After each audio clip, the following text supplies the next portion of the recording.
Breaking news చూస్తున్నాం. సిద్దిపేట జిల్లా గజ్వేల్లో బంద్ కొనసాగుతోంది.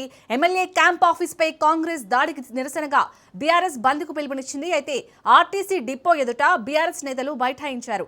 బీఆర్ఎస్ నేతలకు పోటీగా ఇటు కాంగ్రెస్ నేతలు రంగంలోకి దిగారు.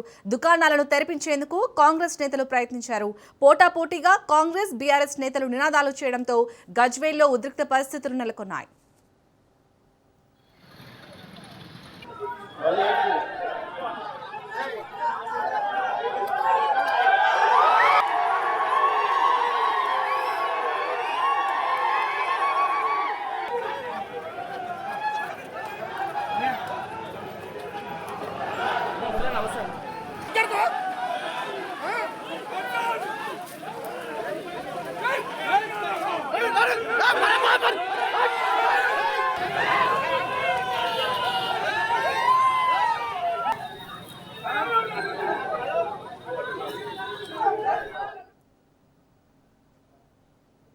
ఇక సిద్దిపేట జిల్లా గజ్వేల్లో అయితే బంద్ కొనసాగుతోంది. ప్రజెంట్ అక్కడ ఉద్రిక్త వాతావరణం నెలకొన్నట్టుగా తెలుస్తుంది. దీనిపై మరిన్ని అప్డేట్స్ ని మా ప్రతినిధి రాజు అందిస్తారు. రాజు, గజ్వేల్లో ప్రజెంట్ సిచ్యుయేషన్ ఏ విధంగా ఉంది?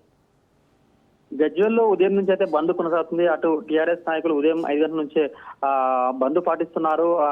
వ్యాపార సముదాయాలతో పాటు అటు డిపో కూడా డిపో ముందు ధర్నా చేసి డిపో బస్సులు ఎక్కడికక్కడ బయటకు వెళ్లకుండా అయితే ధర్నా చేపట్టారు. అయితే ఉదయం నుంచి శాంతియుత వాతావరణంలో జరిగినప్పటికీ ఈ క్షణమే ఇంతకుముందు కాంగ్రెస్ నాయకులు కూడా రోడ్లపైకి చేరుకొని షాపులు ఏవైతే ఉన్నాయో షాపులు ఓపెన్ చేయించే ప్రయత్నం చేస్తా ఉన్నారు. అటు కాంగ్రెస్ బీఆర్ఎస్ నాయకుల మధ్య వాదపోదాలు జరుగుతా ఉన్నాయి.